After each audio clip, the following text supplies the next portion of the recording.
Grandpa Ned had seen 73 winters come and go, but nothing had prepared him for the chill that swept through Marino's Italian restaurant that Tuesday evening. He stood in the doorway, his worn leather jacket still smelling faintly of the woodshop where he'd spent 40 years crafting furniture. The hostess smiled warmly, but Ned barely noticed. His eyes were fixed on the corner booth where his son Marcus sat with his wife, daughter-in-law Jennifer, and their twin boys. As Ned approached, weaving between tables of laughing diners, he caught Jennifer leaning close to Marcus. Her voice was a whisper, but in that peculiar way of restaurants, it carried just far enough. "We're not paying for her." Ned's weathered hand tightened on the small gift bag he carried. He knew exactly who Jennifer meant. The empty chair. "Dad," Marcus stood, his smile not quite reaching his eyes. "You made it." "Wouldn't miss it," Ned said, settling into the chair across from them. The twins, 7-year-old Jake and Connor, immediately launched into excited chatter about their soccer game. Ned listened, asking questions, ruffling their hair, but part of his mind was elsewhere. On the empty chair beside him. "Is she coming?" Ned asked quietly, though he already knew the answer from the tension radiating from Jennifer's pursed lips. Marcus cleared his throat. "Dad, we talked about this. Tonight's about family, just immediate family." "She is family," Ned said simply. Jennifer's fork clinked against her water glass. "She was an employee, Ned. I understand you were close to her when Margaret was sick, but—" "Rosa sat with my wife every single day for 6 months, Ned interrupted, his voice steady but firm. "She held Margaret's hand when I had to sleep. She sang to her. She made her laugh when the pain was too much. She was there at 3 a.m. when his voice caught." The table fell silent. Even the twins stopped fidgeting. "We know she helped," Marcus said carefully, "and we're grateful. But hiring her was a business transaction, Dad. You paid her. That was the arrangement." Ned looked at his son, really looked at him. When had Marcus become so much like his mother-in-law, all spreadsheets and transactions, categorizing people into boxes marked family and other? "Your mother didn't see it that way," Ned said quietly. "The invitation." 3 days earlier, Ned had been sitting in his kitchen, the one Margaret had remodeled 15 years ago, when Rosa had stopped by with groceries. "Mr. Ned, you need to eat more than toast," she'd scolded, unpacking fresh vegetables and chicken. At 62, Rosa moved with the efficiency of someone who'd spent her life caring for others, first her own parents in Colombia, then American families who needed her more than they probably deserved. "Stay for coffee," Ned had said, and like always she had. They talked about everything and nothing, her daughter's new job, his latest woodworking project, the mockingbird that had taken up residence in the oak tree. Then Ned mentioned the family dinner Marcus had organized for his birthday. "That sounds lovely," Rosa had said, genuine warmth in her voice.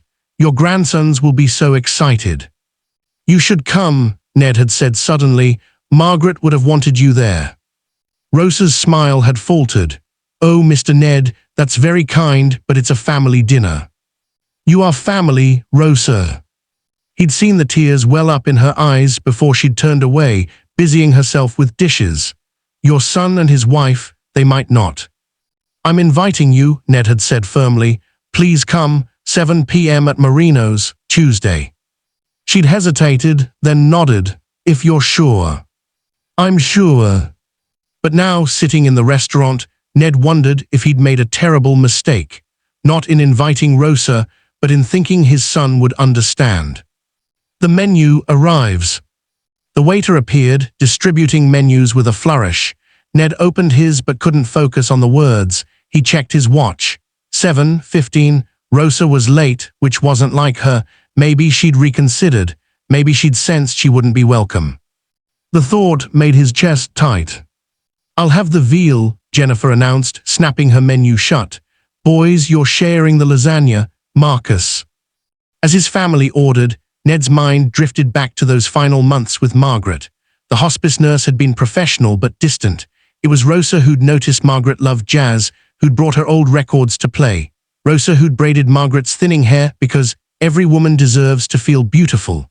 Rosa, who'd called Ned when Margaret had asked for him at 2 a.m., even though it wasn't her shift, even though she wasn't being paid for those hours.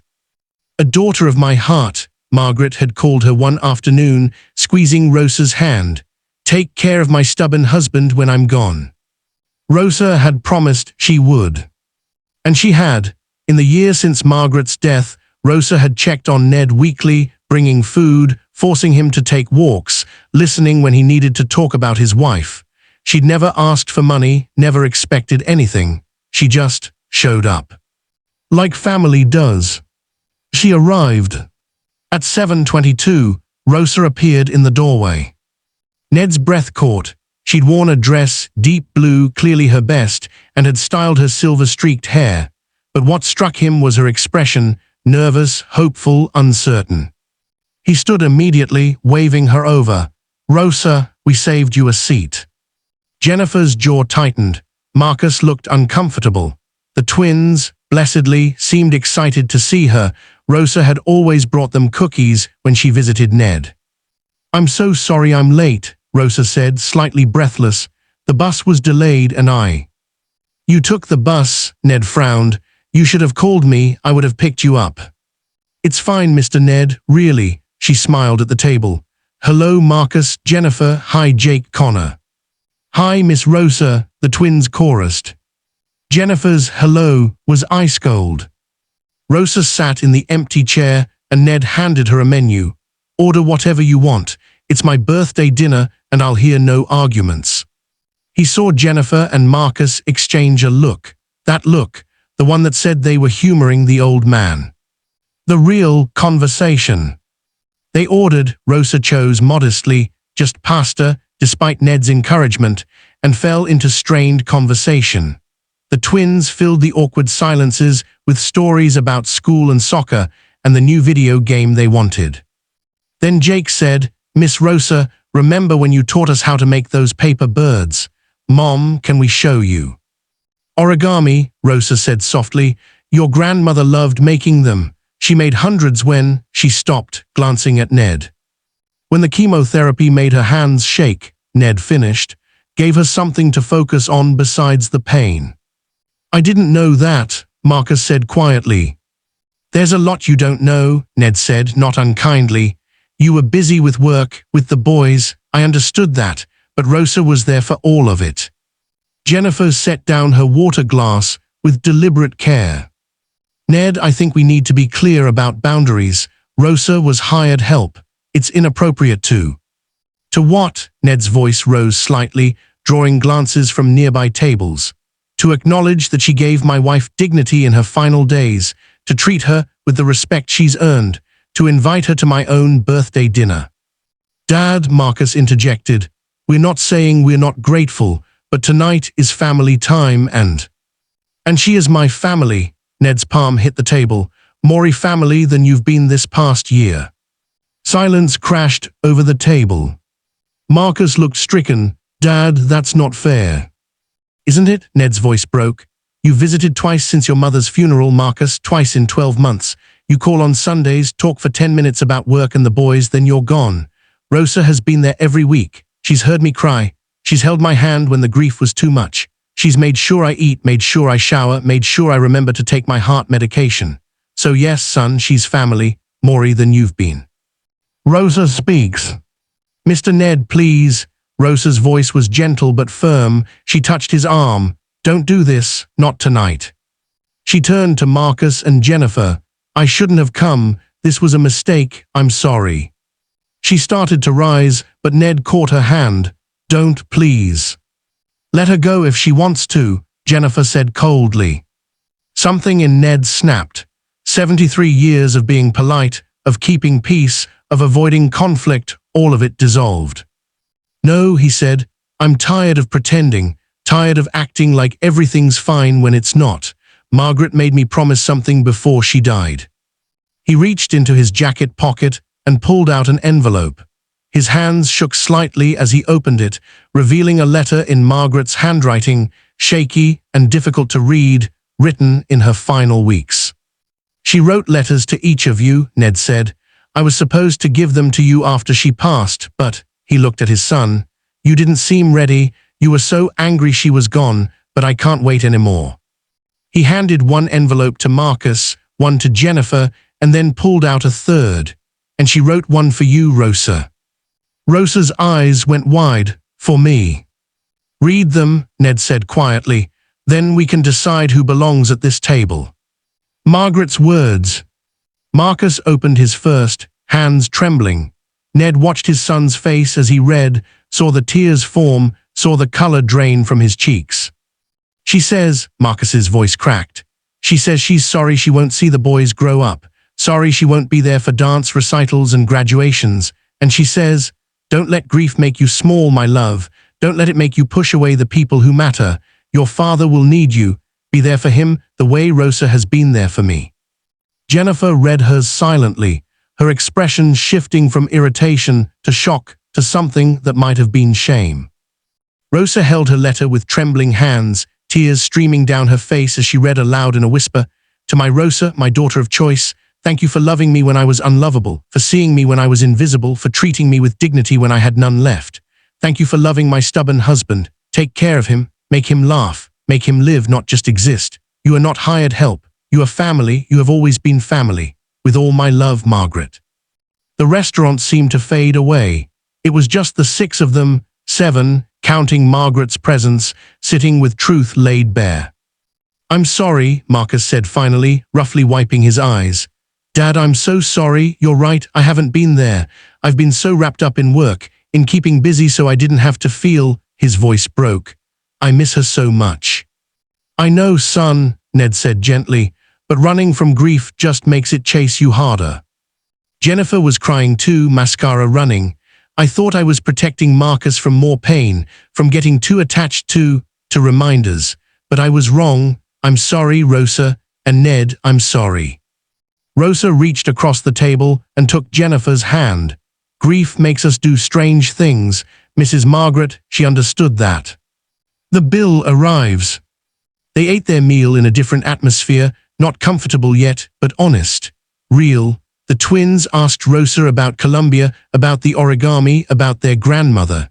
Marcus shared memories, even Jennifer unbent, asking about the jazz records. When the waiter brought the check, Ned reached for it, but Marcus was faster. I've got this, Dad. It's your birthday. We'll split it, Jennifer said, surprising everyone. She looked at Rosa. All of us. Family dinner means family pays. Rosa started to protest, but Ned squeezed her hand. Let them, he said. It's what Margaret would want. As they divided the bill 5 ways, the twins didn't count. Ned felt something loosen in his chest. The grief was still there. It would always be there, but it felt less suffocating now. The gift. Outside the restaurant, Ned stopped them. Wait, I have something. He pulled out the small gift bag he'd brought. From it, he withdrew 6 origami cranes. Intricate, beautiful, made from paper printed with jazz notes. Margaret made these, he said, in her final week, one for each of us. He distributed them, Marcus, Jennifer, Jake, Connor, Rosa. He kept the 6th.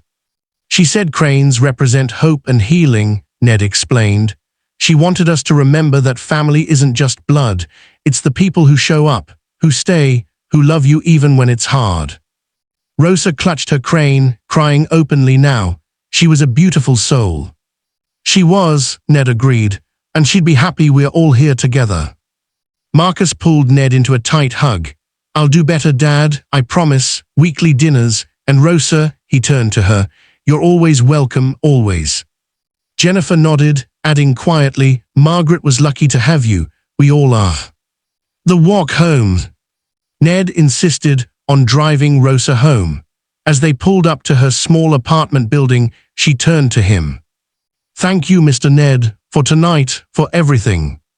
Thank you, he corrected, for keeping your promise to Margaret, for keeping me alive this past year. She made me promise something too, Rosa admitted. She said, don't let him fade away. Remind him he's still needed, still loved, still has reasons to build and create and laugh. So that's what I've been doing. Ned smiled, the first real smile in months. You've done well. As he drove home through the quiet streets, Ned thought about family, how strange and complicated and beautiful it could be, how it could surprise you, how it could grow in unexpected ways. On his dashboard, the origami crane sat like a tiny sentinel. In the rearview mirror, he could almost see Margaret smiling. "I kept our family together," he told her spirit, "all of it, the old parts and the new." Somewhere in the night, he swore he heard her laugh, that wonderful, joyful sound that had first made him fall in love 50 years ago. And for the first time since she died, Grandpa Ned felt truly at peace. Family, he'd learned, wasn't about blood or obligation. It was about showing up, even when it was hard, about love that transcended job descriptions and social categories, about honoring the people who loved you by loving others the same way. Margaret had taught him that, and Rosa was helping him remember it. And that, Ned decided, was the greatest gift of all.